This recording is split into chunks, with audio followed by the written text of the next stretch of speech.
ہم نے گھروں کی تعمیر کے حوالے سے جو ہمارے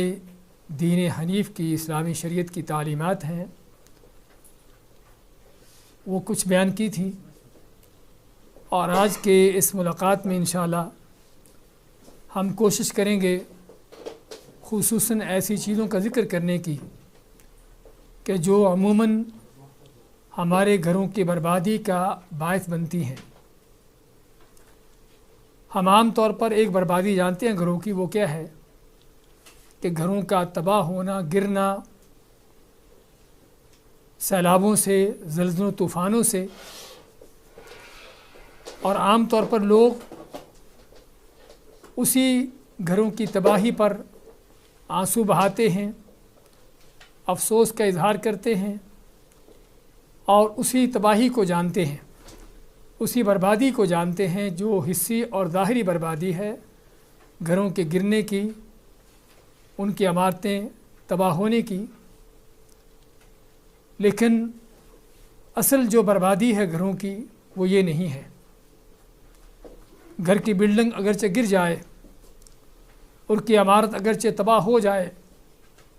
لیکن گھر کے افراد، ان کے اخلاق، ان کا دین، ان کا ایمان سلامت ہو تو گھروں کا ظاہری طور پر گر جانا، ان کی عمارتیں تباہ ہو جانا اتنا بڑا نقصان نہیں ہے۔ وہ صرف دنیاوی معمولی سا نقصان ہے کہ جو عام طور پر جلد ہی پورا بھی ہو جاتا ہے، لیکن اصل گھروں کی بربادی جو ہے وہ ہے کہ جب گھر کے افراد، ان کا اخلاق، ان کا دین و کردار جو ہے تباہ ہو جائے۔ ہاں، یہ وہ بربادی ہے کہ جس بربادی کا اثر دنیا کے اندر بھی ہے اور آخرت میں بھی ہمیشہ ہمیش کا عذاب اس کا نتیجہ ہے۔ اس لیے عقل مند لوگ وہی ہیں کہ جو گھروں کی اس بربادی پر ان کی نظریں ہوتی ہیں، اس چیز پر ان کی فکر ہوتی ہے کہ کہیں گھر کے افراد کا دین، اخلاق تباہ نہ ہو جائے۔ تو چنانچہ اسی اخلاق و دین کی تباہی سے سجے بجے گھر اور بڑے بڑے بنگلے اور ولے جو ہیں وہ خالی اور بیکار ہو جاتے ہیں۔ علامہ ابن سعدی رحمۃ اللہ علیہ فرماتے ہیں کہ نافرمانیاں، گناہ جو ہیں وہ بستے گھروں کو ویران کر دیتی ہیں۔ تو اس لیے آج کی مجلس محفل میں ہم دیکھیں گے کہ کیا وہ اسباب ہیں جو ہمارے گھروں کی بربادی کا اصل ذریعہ ہیں اور جس سے ہمیں بچنے کی ضرورت ہے۔ تو چنانچہ سب سے بڑا جو سبب ہے وہ اللہ کی نافرمانی، اللہ کے دین سے روگردانی اور اللہ کے احکام کو نظر انداز کر دینا۔ جس طرح کہ ہم نے سابقہ درسوں میں ذکر کیا ہے، گھروں کو آباد کرنے کے حوالے سے، ان کی تعمیر کے حوالے سے، تو اگر تعمیر کے لیے اللہ کی اطاعت ضروری ہے، نیکی تقوی ضروری ہے، تو کوئی شک نہیں کہ گھروں کی بربادی جو ہے اسی اطاعت سے، تقوی نیکی کے نکل جانے، ختم ہو جانے سے ہوتی ہے۔ تو جب گھر میں اللہ کی اطاعت نہ ہو، اللہ کی نافرمانی ہو، اور گھر کے افراد فسق و فجور پر اور گناہوں پر لگے ہوں، اور وہاں پر کوئی اللہ کا ذکر نہیں، کوئی دعا نہیں، کوئی قرآن کی تلاوت نہیں، کسی نماز کا اہتمام نہیں، تو پھر وہاں پر شیطانوں کے بسیرے ہوتے ہیں، اور جس گھر میں شیطان بسنا شروع ہو جائے، ہم خود اس کے بارے میں تصور کر سکتے ہیں کہ ایسے گھر کا انجام پھر کیا ہوگا، کہ جہاں سے رحمتوں کے فرشتے جو ہیں وہ نکل جائیں اور شیطان وہاں پر بس رہے ہوں۔ اس لیے ایسے گھر جو ہے ناممکن ہے کہ وہاں پر کوئی راحت و آرام، کوئی سکون و اطمینان، کوئی اتفاق و اتحاد، گھر کے افراد کے اندر کوئی محبت و ہمدردی کوئی ایسے جذبات پیدا ہو سکیں، کیونکہ جس گھر میں شیطانوں کو رکھا گیا ہے وہ شیطان ہر وقت اپنا کام کر رہے ہوں گے۔ تو چنانچہ ہم دیکھتے ہیں کہ شیطانوں کے کام کیا ہیں۔ شیطانوں کے کام جو ہیں، اور شیطان کا سب سے بڑا حربہ جو ہے وہ کیا ہے؟ بدگمانی کا، کہ گھر کے افراد میں ان کے درمیان بدگمانی پیدا کر دینا، چاہے وہ خاوند بیوی ہوں یا ماں باپ اولاد ہوں یا بہن بھائی ہوں، ان کے اندر بدگمانی کا جب یہ چیز آ جاتی ہے تو بدگمانی اتنا بڑا وہ ایشو ہے اور اتنا بڑا وہ جرم ہے کہ جس وجہ سے نہ کہ صرف گھر تباہ ہوتے ہیں بلکہ ملکوں کے ملک تباہ ہوتے ہیں۔ اور اسی لیے اللہ تعالیٰ نے فرمایا ہے اجتنبوا کثیرا من الظن یا ایھا الذین آمنوا، اے وہ لوگوں جو ایمان لائے ہو، اجتنبوا کثیرا من الظن، بہت سی بدگمانیوں سے بچو۔ بدگمانی کیا ہے؟ کہ جب ایک فرد، ایک شخص جو ہے دوسرے کے بارے میں اس کے دل میں برے خیالات آتے ہیں کہ یہ کوئی غلط کام کرنا چاہتا ہے، اس کا کوئی برا ارادہ ہے، اس کا کوئی غلط ارادہ ہے، تو یہ وہ بدگمانی جب پیدا ہو جاتی ہے، خاوند بیوی کے درمیان ہو یا اور افراد کے درمیان ہو، تو پھر اس بدگمانی کی بنیاد پر اعتماد ختم ہو جاتے ہیں، ایک دوسرے کے اوپر یقین اور بھروسہ، یہ چیزیں ختم ہو جاتی ہیں، اور ہر کوئی دوسرے کو شک کی نظر سے دیکھتا ہے۔ خاوند گھر میں آتا ہے تو دل میں یہ ہوتا ہے کہ بیوی پتنی کیا کیا کرتی رہی ہے، کون کون اس کے پاس آتا جاتا رہا ہے اور یہ کہاں جاتی رہی ہے۔ اور خاوند کام کے لیے نکلتا ہے تو بیوی کے دل میں طرح طرح کے شیطان کے وسوسے پیدا ہوتے ہیں کہ یہ پتنی کس کس کو جا کے ملتا ہے اور کہاں کہاں جا رہا ہے۔ اور یہ وہ چیز ہے کہ جو حقیقت میں سب سے بڑا شیطان کا حربہ ہے، بدگمانی کا۔ علامہ غزالی اپنی کتاب میں لکھتے ہیں ایک واقعہ کہ ایک آدمی کے پاس اس کا کوئی غلام تھا، تو اس غلام کی کارستانیوں سے آدمی بہت تنگ آیا ہوا تھا، اس نے اس کو بیچنا چاہا، تو اس مالک کی، آقا کی امانت داری اس نے بیچتے ہوئے جس نے خریدنا چاہا تھا اس کو بتا دیا کہ یہ غلام اپنے کام کاج میں، اپنے کاموں میں بہت اچھا ہے، لیکن اس کی ایک خرابی ہے۔ وہ خرابی اس کی کیا ہے کہ لگائی بجھائی کرنا اور دوسروں کے دلوں میں شک و شبہات پیدا کرنا۔ تو جو نیا خریدار تھا اس نے کہا کوئی ایسی بات نہیں، میں اس کو کنٹرول کر لوں گا۔ اس نے دیکھا کہ کم قیمت پر غلام مل رہا ہے اور غلام بڑا کارآمد ہے، تو یہ ایک چھوٹی سی غلطی اس کی نظر میں چھوٹی سی تھی، تو یہ چھوٹی سی غلطی اس کا کوئی بڑا اثر نہیں، اس کو کنٹرول کر لوں گا۔ چنانچہ وہ غلام اپنے نئے مالک کے پاس جاتا ہے، اور واقعی ہی جس طرح کہ پہلے مالک نے بتایا تھا کہ بڑا کارآمد ہے، بہت اچھے کام کرتا ہے اور کام بہت محنت سے کر رہا ہے نئے مالک کے پاس، بڑا مالک خوش ہے۔ ایک دن کیا ہوتا ہے کہ اس مالک کی بیوی کے پاس جاتا ہے کہ میں دیکھتا ہوں کہ تمہارا خاوند جو ہے وہ کسی دوسری شادی کرنے کا کوئی پروگرام بنا رہا ہے۔ تو بیوی نے کہا کہ کوئی ایسی بات نہیں، ہماری آپس میں بڑی محبت ہے اور ناممکن ہے کہ میرا خاوند کوئی ایسا کام کرے۔ اس نے کہا کہ تم کو اس بات کا پتہ نہیں، لیکن میں جانتا ہوں۔ تو شیطان نے اپنا کام کیا، بیوی کے دل میں وسوسہ ڈال دیا کہ واقعی ہی کوئی ایسی بات ہوگی۔ تو غلام نے کہا کہ ایسا کرو کہ تم اپنے بال کچھ دو مجھے، تاکہ میں یعنی کہ ان بالوں پر جو ہے کچھ کسی عمل سے کچھ ایسی چیز کرواؤں کہ جس سے جو ہے تمہارا خاوند تمہارا ہو جائے۔ تو بیوی نے کیا کیا کہ اس طرح لیا بال کاٹنے کے لیے، ادھر سے خاوند کے دل میں ڈالا کہ تمہاری بیوی کسی اور سے نکاح شادی کا پروگرام بنا رہی ہے اور تمہیں قتل کر کے اس سے نکاح کر کے اپنا یہ تمہارے گھر پر قبضہ کرنا چاہتی ہے۔ تو خاوند آتا ہے گھر میں رات کو تو دیکھتا ہے واقعی ہاں بیوی سے اس نے مانگے تھے کہ خاوند کے بال چاہیے تاکہ خاوند کے بالوں پر جو ہے وہ کوئی دم درود کر کے جو ہے اس کو اس کا کر دے۔ تو دیکھا اس طرح پڑا ہوا ہے، خاوند جب دیکھا کہ اس طرح پڑا ہے واقعی دیکھا کہ غلام کی بات تو صحیح ہے، تو دونوں کو ایک دوسرے کے ساتھ اس انداز سے الجھایا کہ گھر کو برباد کر کے رکھ دیا، اور پیچھے کیا تھا؟ صرف اور صرف ایک بدگمانی، ایک غلط افواہ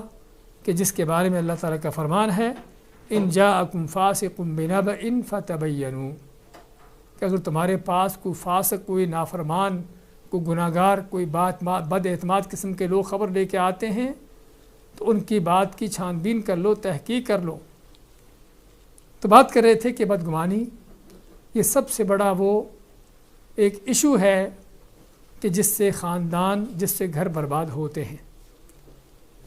اسی لیے اسلام نے بدگمانی کو ختم کرنے کا حکم دیا ہے۔ اجتنبوا کثیرا من الظن، اجتناب کرو، بچو بہت سے گمانوں سے، کیونکہ بعض گمان جو گناہ ہوتے ہیں۔ اس لیے بچنے کا حکم دیا کیونکہ شیطان کا سب سے بڑا حربہ یہ ہے۔ اور اسی طرح غلط افواہوں پر کان دھرنا، جس طرح کہ ہم نے آپ کو واقعہ سنایا ہے کہ غلط افواہیں پھیلا کر لوگوں کو آپس میں ایک دوسرے سے بانٹنا، بکھیرنا، اور جس کو ہمارے ہاں چغل خور کا نام دیا جاتا ہے، عربی میں اس کو نمام کا نام دیا جاتا ہے، جس کے بارے میں نبی کریم صلی اللہ علیہ وسلم کا فرمان ہے لا يدخل الجنت نمام، کہ چغل خور جنت میں داخل نہیں ہوگا، کیونکہ چغل خور کا کام لوگوں کو لڑانا بڑھانا ہے، ان کے اندر فسادات اور خرابیاں پیدا کرنا ہے، اور جنت جو ہے وہ اس طرح کی جگہ کا نام نہیں ہے۔ جنت جو ہے وہ امن و امان کا، امن و سلامتی کا اور ہمدردی محبت کا گھر ہے، وہ جگہ ہے جہاں پر لڑائی جھگڑے، دنگے فسادات، ان چیزوں کی کوئی گنجائش نہیں ہے۔ اس لیے آپ مانتے ہیں کہ یہ نمام، یہ چغل خور جنت میں داخل نہیں ہوگا۔ تو اس لیے ضرورت ہے یہاں پر اپنے گھروں کو فساد سے، بربادی سے بچانے کے لیے ان بدگمانیوں سے اور ایسے چغل خوروں سے اپنے آپ کو محفوظ کرنے کی۔ اور یہ چغل خور مختلف طرح کے لوگ ہوتے ہیں، بعض اوقات گھر کے افراد ہی ہوتے ہیں اور بعض اوقات گھر کے باہر کے افراد ہوتے ہیں۔ ہاں، گھر کے افراد کے اندر بھی کیا ہے کہ بعض اوقات بیوی اولاد کو اپنے ساتھ ملانے کے لیے خاوند کے خلاف بھڑکاتی رہتی ہے، اور بھڑکانے کے انداز بعض اوقات کھلے واضح ہوتے ہیں کہ تمہارا باپ جو ہے وہ اس طرح کا غلط آدمی ہے، اس طرح کا ظالم آدمی ہے، اور اس کا یہ رویہ ہے، اس کا وہ رویہ ہے۔ ایسی باتیں کر کے اولاد کو جو ہے ان کی ذہن سازی کرتی ہے خاوند کے خلاف، حتیٰ کہ تاکہ جو ہے وہ اولاد جو ہے ان ماں کے ساتھ مل جائے۔ اور بعض اوقات یہی عمل جو ہے باپ کرتا ہے بیوی کے خلاف، کہ اولاد کو ان کی ماں کے خلاف بھڑکاتا ہے، اور یہ چیزیں بہت سے گھروں کے اندر پائی جاتی ہیں۔ اور کوئی شک نہیں کہ یہ چیز گھر کی بربادی کا ایک بہت بڑا ذریعہ ہے، کہ جہاں پر گھر کے افراد خود ہی ایک دوسرے کی جڑیں کاٹ رہے ہوں، ایک دوسرے سے بدظن کر رہے ہوں، تو ایسا گھر جو ہے کیسے جو ہے امن و امان سے رہ سکتا ہے؟ تو بعض اوقات یہ چیز گھر کے اندر سے ہوتی ہے، گھر کے افراد کرتے ہیں، بہن بھائی آپس میں کرتے ہیں، ماں باپ اولاد کا یہ معاملہ ہوتا ہے، اور بعض اوقات یہ چیز باہر سے آتی ہے۔ ہاں، باہر سے کیسے آتی ہے؟ کہ باہر سے کہ جو عورت کی دوستیں ہیں ان کو ملنے آتی ہیں، بتاتی ہیں کہ ہمارے گھروں میں کیا ہے، اور ہمارے خاوند ہم سے کس طرح سے ہمیں کیا کچھ دیتے رہتے ہیں، اور کیسا ہمارے ساتھ بہت اعلیٰ سلوک کرتے ہیں، اور اس کے مقابلے میں تمہارا حال تو یہ ہے، تم اس قدر گری ہوئی ہو، تمہیں اس قدر ظلم و ستم تم پر کیا جاتا ہے، اس قدر تمہیں محروم رکھا ہوا ہے اور تمہیں دباؤ پریشر میں رکھا ہوا ہے، اور ایسی چیزیں کر کے وہ جو گھر اچھا خاصا بسا ہوتا ہے اس کو برباد کر جاتے ہیں۔ تو ضرورت ہے، یہ گھر کے دشمن ہیں، چاہے وہ ماں باپ ہوں، چاہے وہ کوئی دوست احباب ہوں، چاہے وہ کیسے بھی کیوں نہ ہوں، لیکن جو گھر کے افراد کو، گھر کے اندر رہنے والے افراد ہوں یا باہر کے لوگ ہوں، اس انداز سے ایک دوسرے کے خلاف کر رہے ہوں، یہ گھر کے دشمن ہیں۔ ایسے دشمنوں کو پہچاننے کی، ان سے بچنے کی ضرورت ہے۔ اگر تو کوئی غیر رشتہ دار لوگ ہیں تو ان سے علیحدگی اختیار کر لی جائے۔ اگر کوئی ایسے رشتہ دار بھی ہیں جن کا گھر میں آنے جانے کی وجہ سے گھر میں اس طرح کے فسادات پیدا ہو رہے ہیں، تو ضرورت ہے ایسے لوگوں کے شر سے بھی بچنے کے لیے ان سے الگ ہو جانے کی، چاہے وہ کسی کے ماں باپ بھی کیوں نہ ہوں۔ اور افسوس کی بات جو ہے وہ یہ ہے کہ ہمارے دیکھنے میں بہت سے ایسے گھر ہیں کہ جن کو برباد کرنے والے ماں باپ ہوتے ہیں، ساس سسر ہوتے ہیں۔ یعنی ہم نوجوانوں کی بات نہیں کرتے کہ جہاں پر جذبات ہیں، جہاں پر بھڑکیلا انداز ہوتا ہے، بات ان بڑے لوگوں کی، بڑی عمر کے لوگوں کی، کہ جن کو اصلاح کرنا چاہیے تھی، کہ جہاں پر فساد ہو رہا ہو، جن کو ملانے کی ضرورت ہو، جہاں پر دنگا فساد ہوتا ہو، جہاں پر لوگ بکھرتے ہوں، بلکہ بعض اوقات یہی گھر کے بڑے لوگ جو ہیں، یہی اس گھر کو مزید وہ جلتی پر تیل ڈالنے کا کام کر کے جو ہے اس کو برباد کرنے کی کوشش کرتے ہیں۔ اور وہ کوشش کے انداز مختلف ہیں کہ ماں آتی ہے بیٹی کو ملنے، تو بیٹی کو دیکھتی ہے، ظاہر کی بات گھر کے کام کاج ہیں، اس طرح کے معاملات ہیں کہ تمہیں اس انداز سے رکھا ہوا ہے اور تمہارے اوپر اس قدر کام ڈالے ہوئے ہیں، اس قدر تمہیں کاموں پہ لگایا ہوا ہے۔ وہ بیٹی جو ممکن ہے بڑی راضی خوشی اپنے کام نپٹا رہی ہوتی ہے، ماں کی باتیں سن کر اس کا دل جو ہے وہ یعنی کہ اچاٹ ہو جاتا ہے، اور وہ کام جو کرنا کر رہی ہوتی ہے اس سے پیچھے ہٹ جاتی ہے۔ کوئی شک نہیں کہ یہ گھر کی بربادی ہے۔ اور بعض اوقات ساس یہی کردار ادا کرتی ہے بہو کے ساتھ، جس ہم انشاءاللہ الگ سے پورا ٹاپک رکھیں گے، ساس بہو کے حوالے سے ان کے معاملات کیا ہوتے ہیں اور شریعت میں ہمارے لیے اس کی کیا تعلیمات ہیں۔ تو کہنے کا مقصد کہ بعض اوقات گھر کے بڑے افراد، ساس سسر ہوں یا ماں باپ ہوں، کہ جن کا کام اصلاح کرنا ہوتا ہے، جن کا کام ملانا ہوتا ہے، وہی جو ہیں گھروں کی بربادی کا ذریعہ بنتے ہیں۔ اور افسوس کی بات جس طرح کہا ہے کہ بہت سے گھروں کی بربادی انہی لوگوں کے ذریعے ہوتی ہے۔ ہاں، خاوند بیوی کے آپس میں کسی بات پر کوئی اختلاف ہوا، کوئی چپکشل ہوئی، بات جو ہے ماں باپ تک پہنچی اور ماں باپ نے اور ان کو بھڑکایا، باپ ساس سرتا جا پہنچی، انہوں نے مزید اس پر جلتی میں تیل ڈالا، اور وہ چیز جو سن سکتی تھی، سمجھ سکتی تھی، وہیں پر جو ہے اس کو آگے بڑھا کر گھر کو برباد کر دیا۔ اور یہ گھر کے دشمن ہیں، ان کو کچھ بھی آپ ماں کی نام دیں، باپ کا نام دیں، ساس کے نام سے ہو، سسر کے نام سے ہو، حقیقت میں گھر کے دشمن ہیں کہ جن دشمنوں کو پہچاننے کی ضرورت ہے۔ اور کوئی تعجب کی بات نہیں کہ اتنے قریبی لوگ بھی کسی انسان کے دشمن ہو سکتے ہوں۔ اللہ نے سورۃ التغابن میں کیا فرمایا ہے؟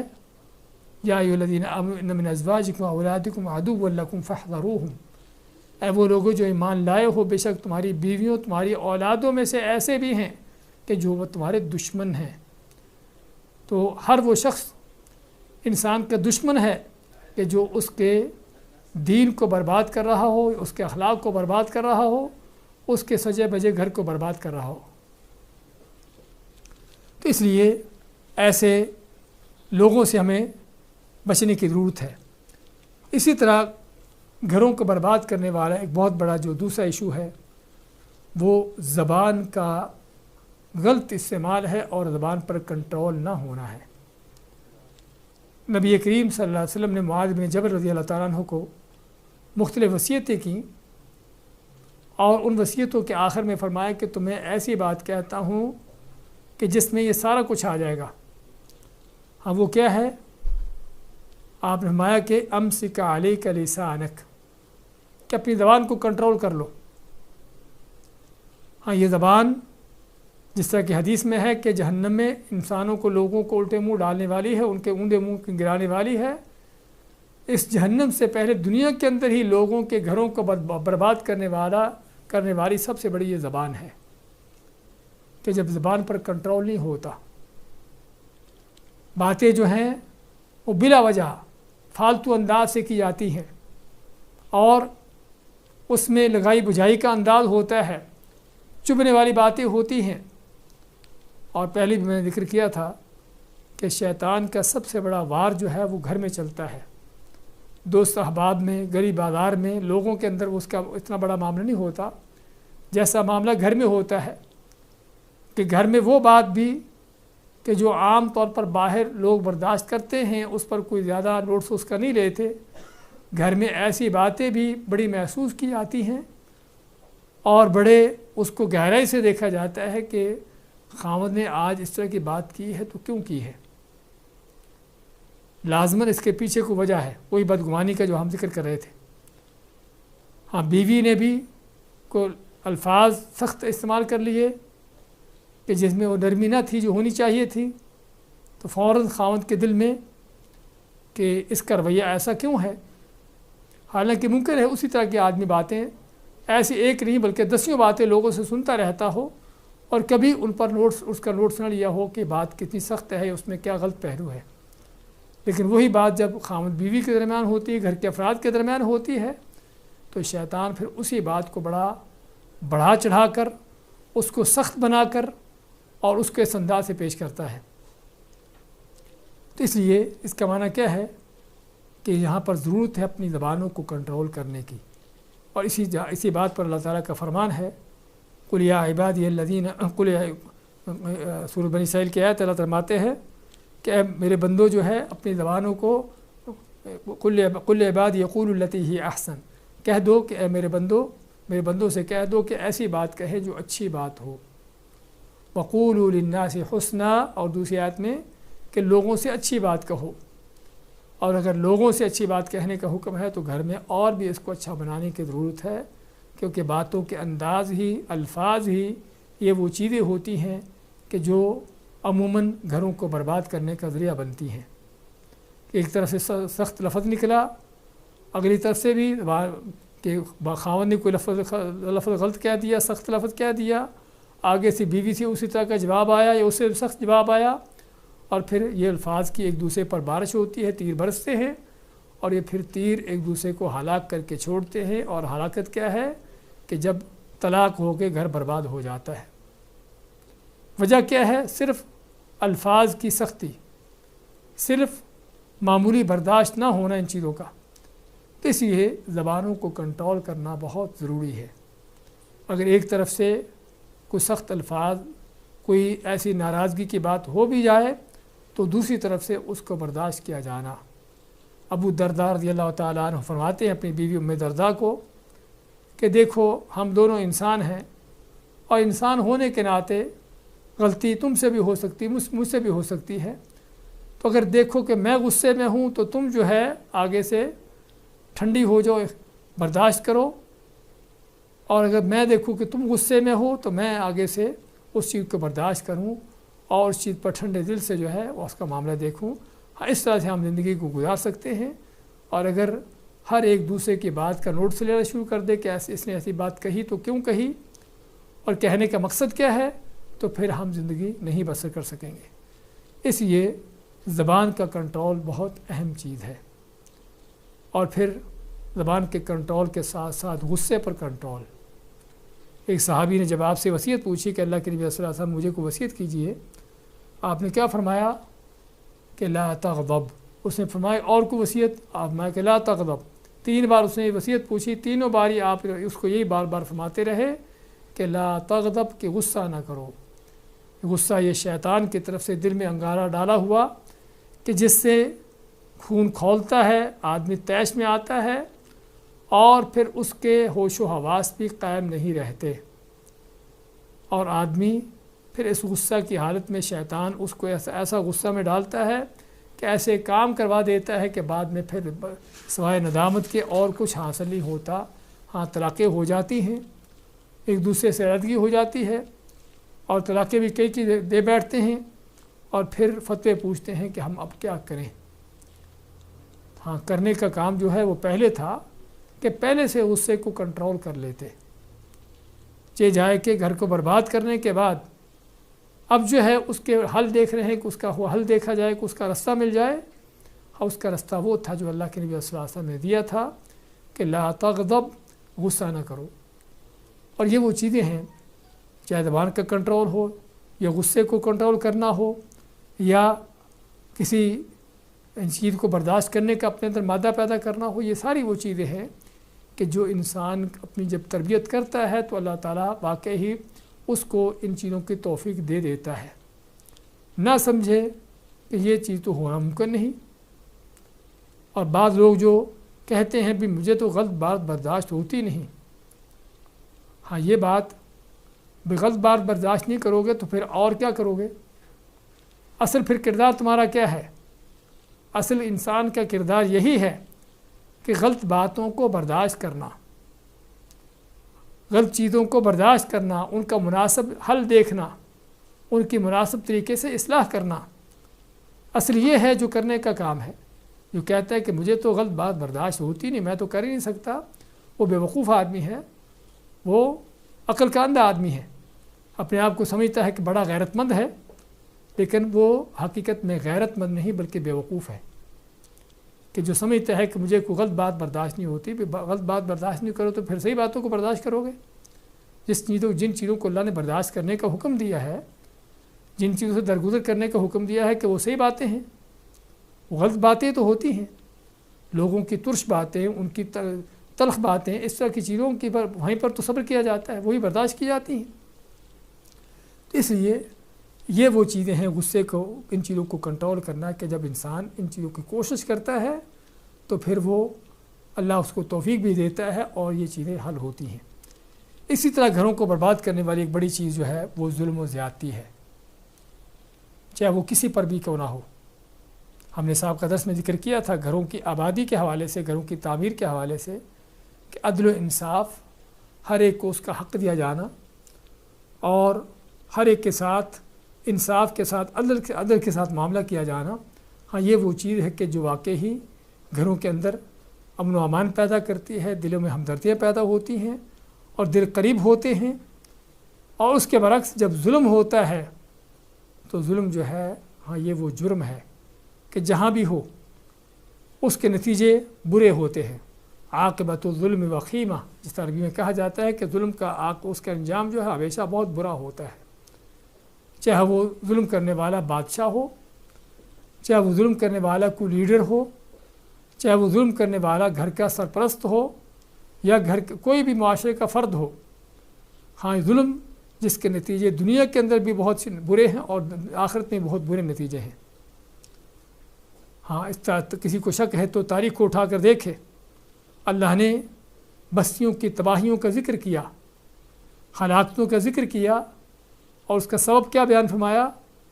کہ ان کے ظلم کی وجہ سے، ان کے ظلم کی وجہ سے ان کی ہلاکت ہوئی، ان کی تباہی ہوئی۔ اور اسلامی تاریخ میں ہارون رشید کے زمانے میں برامکہ نام کا ایک خاندان تھا کہ جن کو ہارون رشید کے زمانے میں بہت عزت افزائی دی گئی، حتیٰ کہ حکومت کے سلطنت کے سارے معاملات انہی کے ہاتھ میں سونپ دیے گئے، مال و دولت کے خزانے ان کے ہاتھ میں دے دیے گئے۔ تو لیکن ظلم زیادتیاں کی ان لوگوں نے، اور وہ ظلم زیادتیاں جن کا ان کو احساس نہیں ہو رہا تھا کہ ہم کیا کر رہے ہیں، کیونکہ حقیقت ہوتی کیا ہے؟ حقیقت یہ ہے کہ جب انسان کے ہاتھ میں ایک اقتدار ہوتا ہے اور اس کے ہاتھ میں حکومت ہوتی ہے تو سمجھتا ہے کہ میں جو کر رہا ہوں صحیح کر رہا ہوں۔ تو چنانچہ ظلم زیادتیاں کی، اللہ نے اس قوم کے اوپر ایسا زوال ڈالا کہ کچھ وقت کے بعد ہی ان کے بڑے افراد کو قتل کر دیا گیا اور باقیوں کو جیل میں ڈالا گیا۔ انہی میں خالد البرمکی ان کے جو بڑے لوگوں میں سے تھے، جیل میں جب تھا وہ، تو اس کا بیٹا رو رہا ہے، تو وہ بھی جیل میں اس کے ساتھ ہے بیٹا، تو کہتا ہے باپ سے، ابا جان یہ ہمارے ساتھ کیا ہوا کہ ہم ہمارا حکم چلتا تھا، ہمارا آرڈر چلتا تھا، حکومت ہمارے ہاتھ میں تھی اور لوگ ہمارے محتاج تھے، اور آج ہم اس طرح جیلوں میں پڑے ہیں اور زنجیروں میں جکڑے ہوئے ہیں۔ تو اس کا باپ خالد جو عقلمند آدمی تھا، اس نے کیا کہا کہ بیٹا یہ وہ مظلوم کی دعا ہے کہ جو رات کے وقت میں آسمانوں تک پہنچی ہے، ہم اس سے غافل رہے جبکہ اللہ اس سے غافل نہیں تھا۔ ہاں، یہ وہ ظلم کہ جو کسی سلطنت میں ہو تو وہ بھی برباد ہوتی ہے، اور جب کسی گھر میں آتا ہے تو گھر بھی تباہ ہوتا ہے۔ تو گھروں کے اندر ظلم زیادتیاں، چاہے وہ خاوند کی طرف سے ہو، چاہے بیوی کی طرف سے ہو، چاہے ماں باپ کی طرف سے ہو، یا اور کسی گھر کے فرد کی طرف سے ہو، ہاں یہ ظلم زیادتیاں جو ہیں، ہاں یہ ہے جو گھروں کی بربادی کا سب سے بڑا ذریعہ ہے۔ اس لیے ضرورت ہے انسان کو، گھر کے افراد کو، ہر ایک کو اپنا حق جاننے کی، دوسرے حقوق کو جاننے کی، اور ہر ایک کو اس کا حق دینے کی، بغیر کس طرح کا ظلم زیادتی کیے ہوئے۔ اسی طرح گھروں کو شیطانوں سے محفوظ کرنا، جس طرح کہ ہم نے شروع کیا تھا اس موضوع کو، کہ جب اللہ کا ذکر نہیں ہے تو وہاں پر شیطان بستے ہیں، اور اللہ کا ذکر ہونے کے بجائے ہمارے گھروں میں کیا ہے، طرح طرح کی فلمیں ہیں، گانے ہیں، بیہودگیاں ہیں، اور تصویریں ہیں، اور ڈانس ہیں، اور کیا کیا اس طرح کے بدماشی کے وہ سارے کردار ہیں جو شیطانی کردار ہیں۔ تو جس گھر میں شیطان بستا ہوگا وہاں پر ممکن نہیں کہ اللہ کی رحمتیں نازل ہوں، وہاں پر ممکن نہیں کہ وہ ایسے گھر پر اللہ کی طرف سے برکتیں نازل ہوں، اور پھر وہاں پر سوائے جو ہے وہ اختلافات کے اور سوائے دنگے فساد کے اور کوئی چیز حاصل ہونے والی نہیں ہے۔ تو اس لیے گھروں کو شیطانوں سے محفوظ کرنا چاہے جائے کہ بذات خود شیطانوں کو اس طرح سے بسایا جائے۔ یہ فلمیں ڈرامے جو شیطانی کام ہیں، ان کا نتیجہ کیا ہے؟ ہاں، یہ بھی گھروں کو برباد کرنے کا، ایک تو شیطانیت جو اس میں پھیلتی ہے، اور دوسرا ان فلم و ڈراموں سے جو ہمارے گھر کے افراد کی تربیت ہوتی ہے۔ ہاں، فلم و ڈراموں میں کیا کچھ ہے، وہ ڈرامے بنائے ہوتے ہیں کہ ساس اور بہو کا آپس میں کیا جھگڑا ہے، آپس میں کس طرح سے ایک دوسرے کے ساتھ ان کی چپکلش ہے، اور کس طریقے سے ایک دوسرے کو گرانا ہے، شکست دینا ہے۔ نند بھابھی کا کیسا تعلق، ایک دوسرے کے ساتھ کس طرح ان کی جنگ ہوتی ہے، اور کس طرح ایک دوسرے کو شکست دینا ہے۔ تو یہ وہ ڈرامے جو دشمنوں کے بنائے ہوئے، کس لیے مقصد کیا ہے کہ دیکھنے والے کو تاکہ تربیت ہو کہ میں نے اپنے مد مقابل کو کس طرح گرانا ہے، بلکہ مد مقابل اس سے پہلے، بلکہ سب سے پہلے تصور یہ قائم کرنا کہ ساس بہو کی دشمن ہے اور بہو ساس کی دشمن ہے، نند بھابھی کی دشمن ہے اور بھابھی نند کی دشمن ہے، اور اسی طرح ماں باپ اور اولاد کا یہ معاملہ۔ تو یہ ڈرامے اور فلمیں دیکھ کر ہمارے گھر کی جو پھر تربیت ہوتی ہے گھر کے افراد کی، اس کے نتیجے میں ہم دیکھتے ہیں کہ کیا کچھ پھر گل کھلتے ہیں۔ تو اس لیے ضرورت ہے ہم کو اپنی اصلاح کرنے کی، اللہ کا ڈر خوف کرتے ہوئے ایسے بیہودگیوں کو چھوڑنے کی، کہ تاکہ آخرت میں جہنم کا سودا بھی کر رہے ہیں ایسی چیزوں کو دیکھ کر کے، اور اس سے پہلے دنیا بھی اپنی برباد کر رہے ہیں، گھر بھی برباد ہو رہے ہیں۔ اور خصوصاً پہلے تو ٹی وی یا اس طرح کی چیزیں تھیں، اور آج بھی اس طرح کی چیزیں موجود ہیں، لیکن اس وقت موجودہ دور میں اور الیکٹرانک میڈیا کے اور جو مزید وسائل آ گئے ہیں موبائلوں کی شکل میں، یوٹیوب، فیس بک میں، اب اس میں کیا کچھ دشمن نے بےہودگی ڈال دی ہے، اور کس انداز سے لوگوں کے معاملات کو برباد کرنے کے انہوں نے کیا کیا ان میں چیزیں پیدا کر دی ہیں۔ ضرورت ہے ان چیزوں کو سمجھنے کی، اپنے آپ کو بھی ان سے دور رکھنے کی، اور اپنے گھر والوں کی بھی تربیت کرنے کی، کہ اس سے دور رہیں، اور بچوں کے بھی اس پر ایک دوسرے کی تربیت کرنے کی۔ اور اسی حوالے سے گھر کو ہر طرح کے اس طرح کی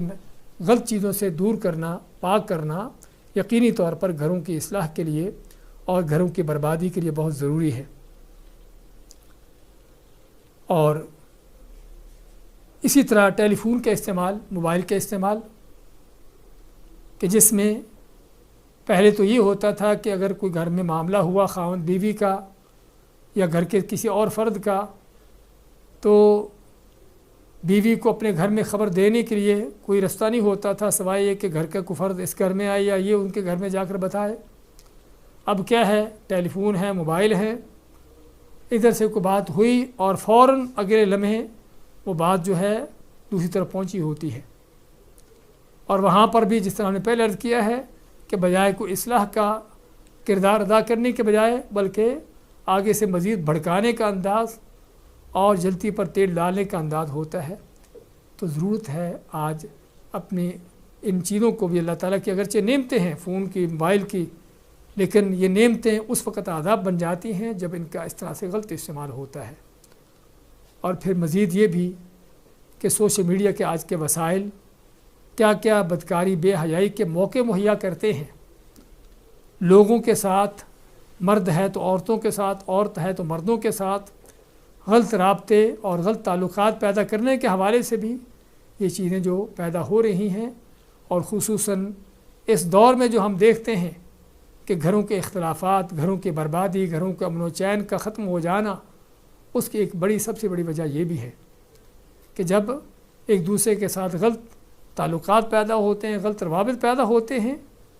تو ظاہری بات ہے کہ جب خاوند کا کسی اور دوسری عورت سے تعلق پیدا ہو جائے گا تو بیوی اس کی نظروں سے گر جائے گی۔ بیوی کی نظر میں کوئی دوسرا آدمی آ گیا خاوند کے علاوہ تو ظاہری بات خاوند کی حیثیت ختم ہو جائے گی، اور یہی اس گھر کی بربادی وہیں سے شروع ہو جاتی ہے۔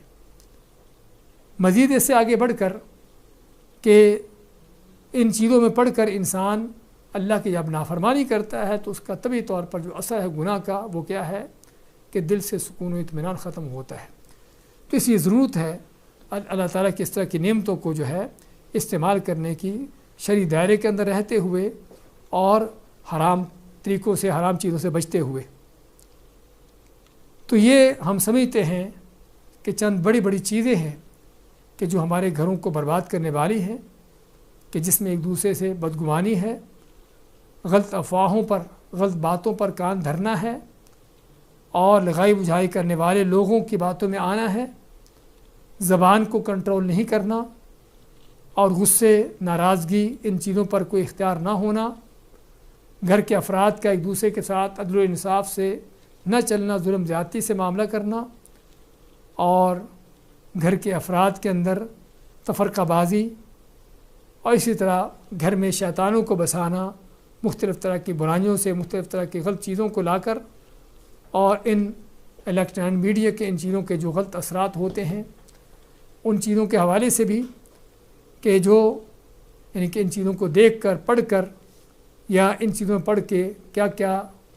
یعنی کہ غلط نتیجے نکلتے ہیں، اور بلکہ اور کچھ بھی نہ ہو تو بعض اوقات ان چیزوں میں آدمی کی مصروفیت جو ہے دوسروں سے توجہ ہٹا دینا ہی، یہی بہت بڑی ایک گھر کی بربادی کا ذریعہ ہوتی ہے۔ خاوند گھر میں آتا ہے کام کاج کے تھکا ہوا، اس کو ضرورت ہے کہ گھر میں کو اس کا استقبال کرنے والا ہو، اس پر کوئی توجہ دینے والا ہو۔ بیوی اپنے موبائل پر بیٹھی، اپنے فون پر لگی ہے، اپنے موبائل میں جو چیزیں دیکھ رہی ہے، آنے والے خاوند کا کچھ کو پرواہ نہیں کہ کون آیا کون گیا ہے۔ ہاں، بیوی خاوند پر توجہ نہیں دیتی، اور خاوند آتا ہے اپنے کام سے لمبے گھنٹوں کے بعد اور آ کے پھر سے موبائل لے کے بیٹھ جاتا ہے۔ بیوی جو سارا دن اس کے انتظار میں بیٹھی ہوتی ہے اور اس پر کوئی توجہ نہیں ہوتی کہ اس کا میرے اوپر حق ہے۔ ہاں، یہ وہ چیزیں جو شیطانی حقیقت میں ہم سمجھتے ہیں کہ ہتھ کنڈے حربے ہیں کہ جو ہمیں ایک دوسرے سے دور کرنے کے ہیں۔ تو ضرورت ہے ان چیزوں کو کنٹرول کرنے کی، ان چیزوں کا علاج کرنے کی، اور اللہ کے فضل توفیق سے جب ان کا علاج ہوگا اور گھروں کو برباد کرنے والی یہ چیزیں جو ہیں ان سے اپنے آپ کو دور کریں گے تو اللہ کے فضل توفیق سے گھر بھی آباد ہوں گے اور گھروں سے اس طرح کے منکرات ختم ہوں گی۔ تو اللہ سے دعا گو ہیں کہ اللہ تعالیٰ ہمیں گھروں میں امن و امان عطا فرمائے اور ہر طرح کی اس طرح کی بربادی کے جو اسباب ہیں ان سے بچنے کی توفیق دے۔ بارک اللہ فیکم وجزاکم اللہ خیر۔ اس کے بعد سوالات ہیں کافی سارے۔ شیخ، کچھ ساتھیوں کے سوالات ہیں تو میں انشاءاللہ آپ کو پڑھ کے وہ سناتا ہوں۔ ہمارے پاس ایک ساتھی کا سوال ہے کہ بد زبانی جب مردوں کی طرف سے ہوتی ہے تو اس حالت میں عورت کیا کرے، جبکہ عورت اگر بد زبانی کرتی ہے تو مرد سے یہ برداشت نہیں ہوتا؟ جی ہاں، سوال کیا گیا ہے کہ بد زبانی اگر مرد کی طرف سے ہوتی ہے تو عورت کیا کرے، جبکہ اگر عورت کو میزبانی کرتی ہے یعنی سخت لفظ کہتی ہے مرد برداشت نہیں کرتا. حقیقت بات ابھی ہم جو پہلے تھوڑی دیر پہلے کہہ رہے تھے کہ دونوں ہی کو ایک دوسرے کو برداشت کرنے کی ضرورت ہے. اور اگر دیکھیں کہ واقعی بات غلط ہے, جھوٹا بہتان ہے, جھوٹا الزام ہے, بات حقیقت نہیں ہے, اس کو بھی بجائے غصے میں آنے کے اچھے انداز سے سلجھانے کی ضرورت ہے. یعنی چیز ہے کہ اگر خاوند فرض کرو بیوی کو کوئی غلط لفظ کہہ دے کہ تم نے یہ کیا ہے یا تمہارا یہ کردار ہے, تو بیوی آگے سے بجائے غصے میں آنے کے, اس کو تان بازی کرنے کے میرا نہیں بلکہ تمہارا ہے, کہہ سکتی ہے کہ یہ تمہیں غلط فہمی ہوئی ہے, بات ایسے نہیں ایسے ہے, اور اگر کس بات میں اس کو غلط فہمی ہوئی ہے اس کو سلجھانے کی کوشش کرتے. عمر بن عبدالعزیز رحمۃ اللہ علیہ, سبھی ان کے نام سنتے جانتے ہوں گے, 5ویں خلیفہ راشد کا ان کو لقب دیا جاتا ہے, اور واقعی اللہ تعالیٰ نے ان کو اس تقوی نیکی کے مقام پر فائز کیا تھا کہ جس میں واقعی خلیفہ راشد ہونے کے وہ اس لقب کے مستحق ہیں. ان کے بارے میں آتا ہے کہ رات کے وقت اندھیرے میں مسجد میں داخل ہوئے تو مسجد میں کوئی آدمی لیٹا ہوا تھا. اب اندھیرا تھا, اس کے ساتھ ان کا پاؤں ٹکرایا تو جو آدمی لیٹا ہوا تھا اس نے کیا کہنے لگا کہ تم گدھے ہو, تمہیں نظر نہیں آتا. تو عمر بن عبدالعزیز جو اس وقت خلیفہ مسلمین تھے, امیر المؤمنین تھے, بجائے کہ غصے میں آتے, طیش میں آتے, اس آدمی کا سر اڑواتے, بڑے تسلی اطمینان سے کیا کہتے ہیں کہ میں بھی گدھا نہیں انسان ہوں, لیکن اندھیرے میں تم کو دیکھ نہ سکا. تو کتنا ایک سادہ سا جواب ہے کہ جس میں جس نے گدھا ان کو کہا تھا اس کو بھی شرم محسوس ہوئی کہ واقعہ میں نے کیا کہا تھا, اور انہوں نے بھی کوئی غلط لفظ نہ کہا, شیطان کو موقع نہ مل سکا. اس لیے میں صرف ایک مثال دی آپ کو کہ اگر ہم اسی طرح کا کردار اپنا لیں دوسروں کے حوالے سے کہ خاوند اگر کوئی سخت بات کہتا ہے, بدزبانی کرتا ہے, تو عورت کنٹرول کرے, عورت اگر کوئی اس طرح کی بات کرتی ہے تو خاوند اس کو کنٹرول کرے. تو اصل حق یہ ہے کہ دونوں ہی ایک دوسرے کو برداشت کریں. جب تک برداشت کا یہ مادہ پیدا نہیں ہوگا اس وقت تک چلنا ممکن نہیں. اور اسی ضمن میں ہم نے ابو درداء رضی اللہ عنہ کو آپ کو ان کی حدیث سنائی تھی. جی شیخ, اگلا سوال یہ ہے کہ گھر میں مرد نماز نہیں پڑھتا, ایسے مرد کے ساتھ عورت کا کیا رویہ ہونا چاہیے؟ گھر میں مرد نماز نہیں پڑھتا یعنی مرد نماز نہیں پڑھتا, سوال یہ ہے تو کیا اس کے ساتھ عورت کا کیا رویہ ہونا چاہیے؟ دیکھیے, نماز نہ پڑھنا بہت بڑا جرم ہے, بلکہ کفر ہے. قرآن کریم میں اللہ نے جہنمیوں کے بارے میں ذکر کیا ہے کہ جنت والے ان سے پوچھیں گے ما سلککم فی سقر, تمہیں جہنم میں کیا چیز لے آئی؟ تو ان کا سب سے پہلے جرم کیا بتائیں گے؟ قالوا لم نک من المصلین, کہیں گے کہ ہم نماز نہیں پڑھتے تھے. اور صحیح مسلم میں اللہ کے نبی صلی اللہ علیہ وسلم کی صاف حدیث ہے کہ ہمارے اور کافر مشرکوں کے درمیان فرق کرنے والی چیز نماز ہے. یعنی نماز ہے تو اسلام ہے, نماز نہیں تو کفر ہے. تو علی کل حال نماز نہ پڑھنا کفر ہے. تو اگر خاوند یا بیوی میں سے کوئی ایک شخص نماز نہیں پڑھتا تو پہلی بات تو اس کو سمجھانے کی ضرورت ہے, اس کو واضح نصیحت کی ضرورت ہے. اور اگر وہ نماز پڑھنا شروع کر دیتا ہے تو اچھی بات, اگر پھر بھی اپنی بے نمازی پر باقی رہتا ہے, نماز پڑھنے پر اختیار نہیں ہوتا, تو پھر جو ہے اس سے الگ ہونا ضروری ہے, کیونکہ وہ شرعی طور پر ان کا رشتہ قائم نہیں ہے. نماز نہ پڑھنے والا جب دین سے خارج ہے, کافر ہے, اور دوسرا شخص نماز پڑھ رہا ہے, یعنی فرض کرو بیوی نماز پڑھ رہی, خاوند نماز نہیں پڑھ رہا, تو خاوند کافر ہے. ایسے کافر کے ساتھ مسلمان بیوی کا رہنا جائز نہیں ہے. یہ ہے جو شرعی اس کا جواب ہے. لیکن اس سے پہلے ہمیں جس چیز کی ضرورت ہے وہ اصلاح کرنے کی ضرورت ہے, سمجھانے کی ضرورت ہے اچھے سے اچھے انداز سے. شیخ, اگلا سوال یہ ہے کہ خاوند نے غصے میں آ کر بیوی کو تھپڑ مارا اور اب دونوں ہی غصے میں ہیں اور غصے کی حالت میں ایک دوسرے پر الزام لگا رہے ہیں, افہام و تفہیم تک نہیں پہنچ رہے. ایسی صورتحال میں کیا کیا جائے؟ کہ خاوند نے بیوی کو تھپڑ لگایا غصے میں, اور اب بیوی بھی ظاہر بات غصے میں ہوگی جس کو تھپڑ لگا ہے, اور خاوند بھی تھپڑ لگانے کے بعد بھی اس کا غصہ ابھی ختم نہیں ہوا. تو یہی وہ چیز ہے کہ جس کا ہم تھوڑی دیر پہلے ذکر کر رہے تھے. اللہ کے نبی صلی اللہ علیہ وسلم کی وصیت کیا ہے؟ لا تغضب, کہ غصہ نہ کرو. پہلی بات تو غصہ نہ کر کے تھپڑ لگانے کی نوبت پیش نہ آتی. لیکن اگر یہ کام ہو بھی گیا ہے تب بھی اب بھی ضرورت ہے کہ اب مزید آگے بڑھنے کی بجائے, کیونکہ یہ شیطان کے سارے سٹیپ ہیں. پہلے کوئی بات کہلائی, کوئی تلخ بات, کوئی اس طرح کی بات ہوئی, جس سے غصہ آیا، غصے سے آگے کو عملی طور پر کوئی تھپڑ کا مار پیٹ کا معاملہ ہوا، آگے اس سے بات بڑھی اور بڑھتے بڑھتے حتیٰ کہ طلاق اور ایک دوسرے سے الگ ہو کر گھر کو برباد کرنے تک یہ رو پہنچی، اور یہ شیطان اصل چاہتا ہے۔ اس لیے ہمیں ضرورت ہے اس ایسے موقع پر عقل مندی کا کام لیتے ہوئے غصے کو ختم کرنے کی اور غصے کو ٹھنڈا کرنے کی، اور اگر یعنی کہ دیکھے بیوی، یعنی کہ پہلی بات تو خاوند ہی کو چاہیے کہ وہ اس نے زیادتی کی تھپڑ مار کر، اس کو چاہیے کہ وہ اس چیز کو سمجھے کہ میں نے زیادتی کی ہے، ظلم کیا ہے اور نہیں کرنا چاہیے تھا مجھ کو، اور اگر کر لیا ہے تو اب اس کو اس سے رجوع کرنا، اس چیز کو سمجھنا۔ لیکن اگر بعض اوقات خاوند اپنی ہٹ درمی میں ہے اور شیطان اس کے سر پر سوار ہے، تو تب بھی کوئی مشکل نہیں کہ بیوی اس وقت بھی ایسی حالت میں بھی تھپڑ کھانے کے بعد بھی اگر چاہتی ہے کہ میرا گھر بسا رہے، میرا گھر تباہ نہ ہو، تو تب بھی اس کو برداشت کرتے ہوئے پھر بھی خاوند کے ساتھ اچھا سلوک کر کے ناراضگی ختم کرے،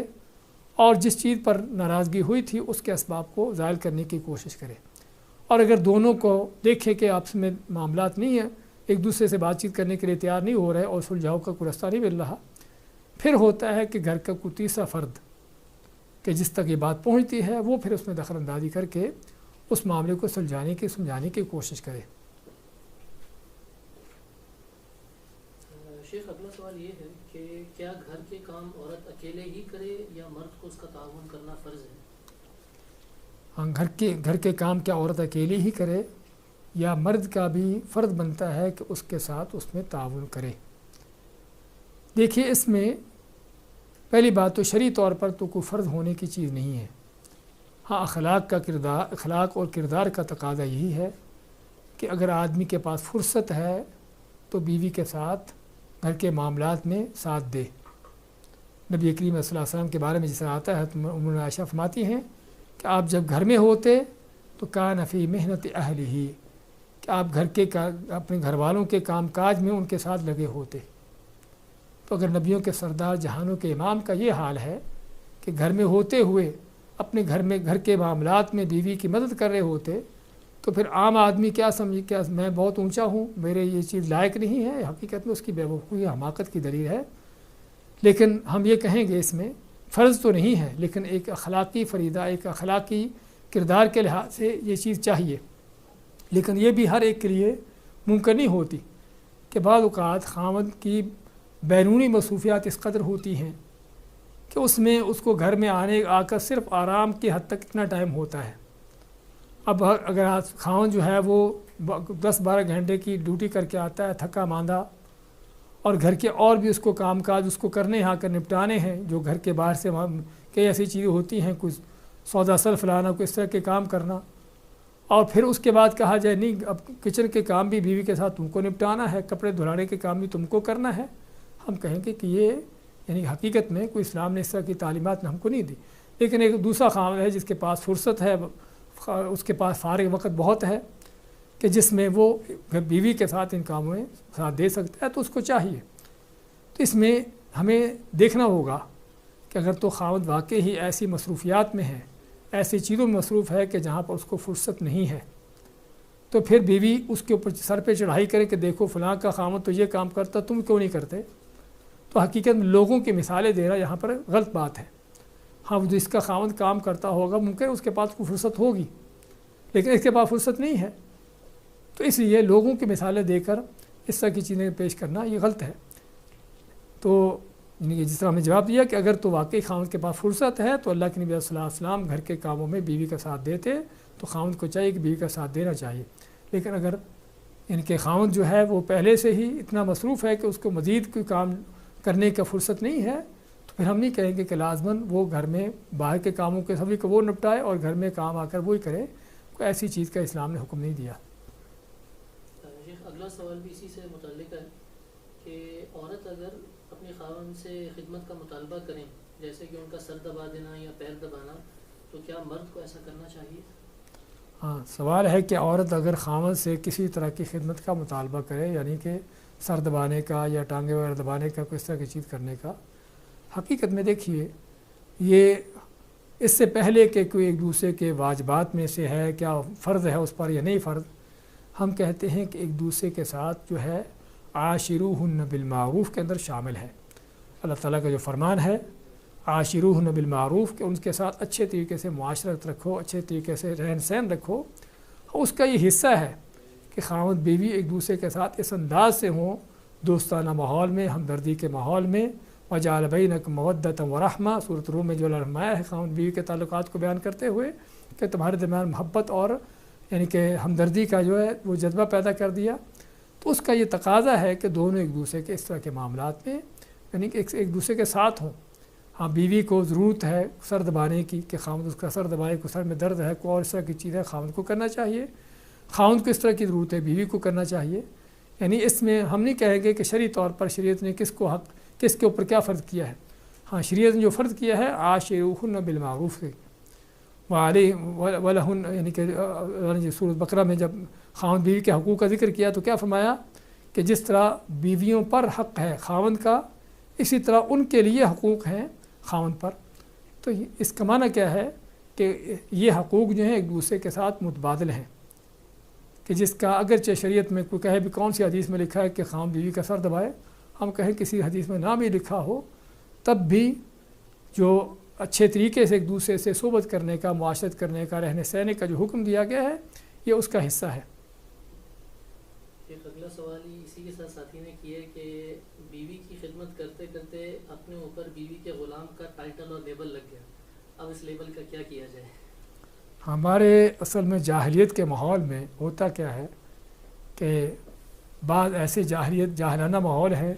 کہ جہاں پر خامد جو ہے وہ ایک ڈکٹیٹر قسم کا آدمی بن کر گھر میں رہے تبھی خامد ہے۔ اگر بیوی کا کوئی کام کر دیا، بیوی کے سامنے کسی لحاظ سے کوئی اس کی بات مان لی،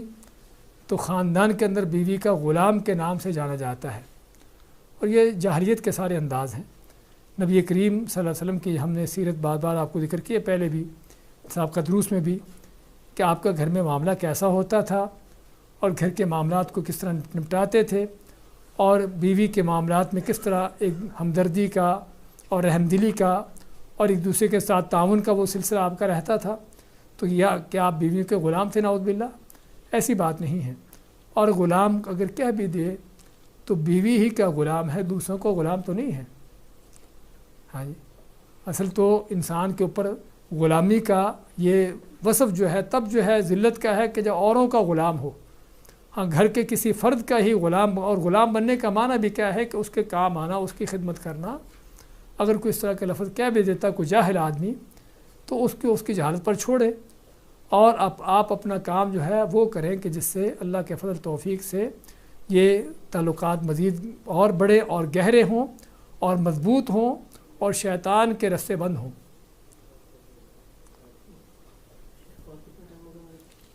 ٹائم تقریباً میرے خیال 5 منٹ تک ہیں۔ جی شیخ، ایک خاتون ہے جنہوں نے اپنا ایک قصہ رکھا ہے، اس کو مختصر آپ کے سامنے رکھتا ہوں۔ کہتی ہیں کہ خاوند شادی سے پہلے زنا کیا کرتے تھے، شادی کے بعد بھی لڑکیوں کے ساتھ ان کا باہر گھومنا رہتا ہے، بہت بار ان کے ساتھ بات چیت کر کے وعدے لیے لیکن وعدے توڑتے گئے، اور بالکل مجھے وقت نہیں دیتے، بلکہ الٹا میرے پر الزام لگایا جاتا ہے کہ میں ان کو وقت نہیں دیتی۔ میں بہت تکلیف میں ہوں، استخارہ کرتی ہوں کہ کیا ان کو چھوڑوں یا نہ چھوڑوں، کیونکہ اب میرے جسم میں بھی درد شروع ہو چکی ہے۔ آپ کچھ رہنمائی کیجیے اس میں۔ جی ہاں، یہ کسی خاتون کا سوال پچھلے درس میں آیا تھا، لیکن درس کے آخر میں اینڈ میں آیا، اس کو ہم لے نہیں سکے۔ تو اس میں انہوں نے شکایت کی تھی اس بات کی کہ خاوند جو ہے شادی سے پہلے بھی کوئی بدکاری کے اس طرح کے معاملات میں ملوث تھا، لیکن اس نے وعدے کیے تھے کہ میں یہ چیزیں چھوڑ دوں گا، لیکن شادی کرنے کے بعد بھی وہ ان چیزوں سے باز نہیں آیا، اور مزید اس کا جو بیوی کے ساتھ ظلم زیادتی کا معاملہ ہے، بہتان بازی کا، الزام تراشیوں کے اس طرح کے معاملات ہیں۔ دیکھیے یہ چیزیں کئی جگہوں پر ہوتی ہیں کہ بعض اوقات خاوند، اور زیادہ تر یہی ہوتا ہے کہ ظالم قسم کے اس طرح کے خاوند جو ہے ان کا بیویوں کے ساتھ اس طرح کا معاملہ رہتا ہے، اور بعض اوقات بیویوں کی طرف سے بھی اس طرح کے معاملات ہوتے ہیں۔ اور حقیقت بات یہی ہے کہ جب تک آدمی دونوں طرف سے بات نہ سنے اس وقت تک حقیقت نہیں پہنچ سکتا، حقیقت تک نہیں پہنچ سکتا کہ حقیقت بات کیا ہے۔ باتیں سننے میں بعض اوقات جب کسی ایک طرف سے سنتے ہیں تو ایسی سنگین باتیں اور ایسی مشکل ترین باتیں سننے میں آتی ہیں کہ آدمی دنگ رہتا ہے کہ یہ کیسا ظالم خاوند ہے۔ اور اگر اسی خاوند سے پوچھ لیا جائے تو خاوند بیوی کے بارے میں کوئی اس طرح کی باتیں بتائے گا کہ آدمی یہ کہے گا کہ یہ عورت ابھی تک زندہ کیوں زمین پر چل پھر رہی ہے. تو کہنے کا مقصد یہ ہے کہ یہ ہے اصل شیطان کا کام. اور اسی پر ہم نے پہلے اشارہ کیا ہے کہ شیطان جو ہے سب سے زیادہ چیزوں کو الجھانے کا کام خاوند بیوی کے درمیان کرتا ہے. کہ ممکن ہے وہ باتیں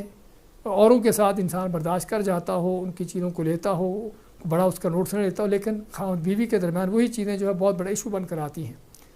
اس سے پہلی بات تو یہ ہے کہ ہمیں اس پر برداشت کی ضرورت ہے، خاوند ہو یا بیوی ہو. صبر کی ضرورت ہے، اور صبر کرنے والوں ہی کے لیے جنت ہے. قرآن کریم میں اللہ نے ایک نہیں بلکہ کئی جگہوں پر جب جنت والوں کی صفتیں بیان کی ہیں یا جنت کا ذکر کیا ہے تو ان کے لیے کیا کہا ہے جنت والوں کو کہ تم کو جنت دی جاتی ہے بما صبر تمہارے صبر کی وجہ سے. اس کا معنی کیا ہے کہ صبر کا کب ہے؟ وہ انہی چیزوں پر صبر ہے کہ بعض اوقات جو لوگوں کے ساتھ اونچ نیچ کے معاملات ہوتے ہیں، وہ لوگ چاہے خاوند بیوی کیوں نہ ہو، چاہے ماں باپ کیوں نہ ہو، بہن بھائی کیوں نہ ہو، تو اس لیے انہی چیزوں پر صبر کرنا ہی اللہ کی رضا کے لیے یہ جنت کا رستہ ہے، جنت کو حاصل کرنے کا سب سے بڑا ذریعہ ہے. اور اگر آدمی صبر کرتا ہے اللہ کی رضا کے لیے تو اس کا نتیجہ صرف جنت میں نہیں بلکہ اس سے پہلے دنیا میں انسان کو مل جاتا ہے. دنیا میں اللہ تعالیٰ جو ہے اس کا نتیجہ اس کو دینا شروع کر دیتا ہے کہ یہ شخص جو ظلم کرنے والا ہے یا تو اسی کو اللہ تعالیٰ ہدایت دیتا ہے، اسی کو اس کا ضمیر اس کو ملامت کرتا ہے کہ تو ظلم کر رہا ہے، اسے بعد آ جاتا ہے، یا پھر اللہ تعالیٰ اس ظالم سے اس کی جان چھڑا کر اس کو کوئی اس سے بہتر اس کے لیے کوئی دوسرا یعنی کہ اس کے انتظام کر دیتا ہے. تو اس لیے دنیا کے اندر ہی اس صبر کا جو ہے پھل وہ اچھا ملتا ہے اس سے پہلے کہ جنت میں. اور دوسری جو چیز ہے وہ یہ ہے کہ ایک دوسرے کو سمجھانے کی جہاں تک ممکن ہو کہ اگرچہ ظالم ہے، اللہ کے نبی صلی اللہ علیہ وسلم نے کیا فرمان ہے، انصر اخاک ظالما او مظلوما، کہ اپنے بھائی کی مدد کرو چاہے وہ ظالم ہو یا مظلوم ہو. تو صحابہ نے فرمایا کہ اللہ کے نبی صلی اللہ علیہ وسلم مظلوم کی مدد تو کریں سمجھ آتی ہے، لیکن ظالم کی مدد کیسے کریں؟ آپ نے کیا فرمایا کہ اس کو ظلم سے روکنا. تو روکنے کے لیے کیا ہے؟ روکنے کے لیے یہ ہے کہ اس کو سمجھانا، بتانا، اس کو احساس دلانا کہ تیرا یہ کام کس طرح سے ظلم ہے، زیادتی ہے، بہتان ہے، غلط ہے. ممکن ہے کہ وہ اپنے طور پر سمجھتا ہو کہ میں صحیح کر رہا ہوں، تو اس کو اچھے طریقے سے سمجھا دینا، بتا دینا کہ تیرا یہ کام جو ہے وہ صحیح نہیں ہے، غلط ہے، اس میں غلط ہونے کا یہ انداز ہے. ممکن ہے اس بات اس کو سمجھ آ جائے وہ ظلم کرنا چھوڑ دے، لیکن اگر پھر بھی نہیں چھوڑتا تو صبر اور اللہ سے دعا جو ہے، کیونکہ دل اللہ کے ہاتھ میں ہے، ان کو پھیرنا اللہ کے اختیار میں ہے. تو حتی الامکان کوشش یہی کی جائے کہ رشتے ناطے ٹوٹے نہ بلکہ چلتے رہیں، قائم رہیں. لیکن اگر معاملات حد سے آگے بڑھ جائیں اور برداشت چھوڑ کر بلکہ وہاں پر دینی طور پر بھی قباحتیں ہوں، جس طرح کہ عورت نے ذکر کیا بہن نے کہ اس کا خاوند ابھی تک بدکاری میں پڑا ہے، اس سے باز نہیں آتا، تو اگر معاملات اس طرح کے بدکاریوں کے ہیں، بے دینی کے ہیں، کوئی غلط کاموں کے ہیں اور بار بار سمجھانے کے باوجود باز نہیں آتا، تو پھر ایسے شخص سے علیحدگی اختیار کر لینا ہی زیادہ بہتر ہے. بارک اللہ فیکم جزاکم اللہ خیر. ہاں جی، آخری ایک سوال ہے. جی ایک خاتون کا ہے کہ اگر عورت اپنے شوہر کو والدین سے الگ کر دے جبکہ والدہ اکیلی ہے تو ایسے بیٹے کے لیے کیا حکم ہے؟ ہاں، یہ چیزیں ہوتی ہیں کہ عورت آتی ہے گھر میں، بیٹا ماں باپ کی زندگی بھر خدمت کرتا رہا تھا، اب وہ آتی ہے تو دیکھتی ہے کہ یہ میرا ہونا چاہیے، اس کو ماں باپ سے الگ ہونا چاہیے، تو اس کو جو ہے اس کے اوپر اس انداز سے ڈور ڈالتی ہے کہ ماں باپ کو یعنی کہ ماں باپ کو کوئی توجہ نہ دے، ان کو کوئی حق ان کو نہ دے، اور ساری توجہ سارا اس کے جو اخراجات صرف بیوی کی خاطر ہو جائیں. اور یہ چیزیں ہوتی ہیں، اور کوئی شک نہیں کہ یہ چیز غلط ہے. ماں باپ سے کسی کو دور کرنا بہت بڑا جرم ہے، کیونکہ اللہ تعالیٰ نے اگر آپ نے کیا فرمایا کہ سب سے بڑا حق کس کا ہے تمہارے اوپر اس انسانوں میں سے، حق الناس بحسن صحابتی. جب صحابی نے پوچھا آپ نے کیا فرمایا کہ تیری ماں ہے، تو ماں سے بیٹے کو یا بیٹے کو ماں سے الگ کر دینا کہ بہت بڑا جرم ہے اللہ کے ہاں، یعنی کہ اللہ کے ہاں بھی جرم ہے، قیامت کے دن بھی اس کی سزا ہے اور دنیا کے اندر بھی اس کی سزا ہے کہ وہ عورت کہ جو آج بیوی کے انداز سے اپنی ساس کو بیٹے سے الگ کر رہی ہے، کل وہ بھی ساس بننے والی ہے، کل اس نے بھی ساس بننا ہے اور اللہ تعالیٰ یہ چیزیں ایسی ہیں کہ جن کو دنیا میں ہی دکھا دیتا ہے، آخرت میں اس کی جو سزا ہے وہ تو ہے ہی ہے، دنیا میں ہی ان کی سزائیں دینا شروع کر دیتا ہے۔ تو جو کسی نے کسی دوسرے کے ساتھ کیا ہوتا ہے، اللہ تعالیٰ اسی کے سامنے وہ چیز لے آتا ہے، اسی کو دکھا دیتا ہے۔ اس لیے ایسے لوگوں کو اللہ کا ڈر خوف ہونا چاہیے، اللہ کا ڈر خوف اختیار کرنا چاہیے کہ زندگی میں میرے ساتھ ہی اس طرح کی چیزیں پیش آ سکتی ہیں، اور نہیں بھی تو قیامت کے دن یہ ظلم ہے کہ جس کا بدلہ دینا ہوگا۔ اور دوسری طرف خاوند کو بھی یہاں پر عقل کرنے کی ضرورت ہے کہ اس کی بیوی کا حق بیوی کو دے، ماں کا حق ماں کو دے۔ ماں کی حیثیت، اس کا حق اپنی جگہ پر قائم و دائم ہے، چاہے بیوی کیسی بھی کیوں نہ ہو، اور بیوی کا حق اس کی جگہ پر قائم و دائم ہے، چاہے ماں کیسی بھی کیوں نہ ہو، کیونکہ بات دونوں طرف سے ہوتی ہے۔ بعض اوقات بیٹے کی ماں بھی سمجھتی ہے کہ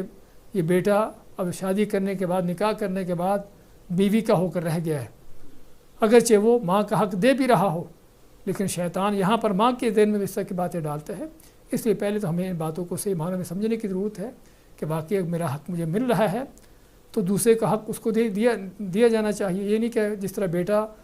شادی سے پہلے میرے ساتھ ہی تھا، مجھ پر توجہ دیتا تھا، اب بھی اس کی ساری توجہ مجھ پر ہی ہو، بیوی کی طرف توجہ نہ دے، اور اگر توجہ دیتا ہے تو اس کا معنی ہے کہ میرے ساتھ وہ میری نافرمانی کر رہا ہے، ایسی چیز نہیں ہے۔ تو اس لیے کہنے کا مقصد انسان کو توازن کرنا چاہیے ہر معاملے میں، اپنے معاملات کے حوالے سے بھی، دوسروں کے معاملات کے حوالے سے بھی، اور خاوند کو بھی ایسے موقع پر دیکھنا ہوگا کہ بیوی کا حق کتنا ہے اس کو دیا جائے، اور ماں کا حق کیا ہے وہ حق ماں کو دیا جائے۔ تو یہ ہے جو شریعت کا طریقہ کار ہے۔ بارک اللہ فیکم وجزاکم اللہ خیر۔ اللہ تعالیٰ ہمارے گھروں کے فسادات، ان چیزوں کو ختم کرے، اور گھروں کو امن و امان سے اور خیر و سلامتی سے اور اللہ کے دین اور اس کے حکم کے مطابق ان کو چلانے کی توفیق عطا فرمائے۔ بارک اللہ فیکم وجزاکم اللہ خیر، وصلی اللہ وسلم علی نبینا محمد۔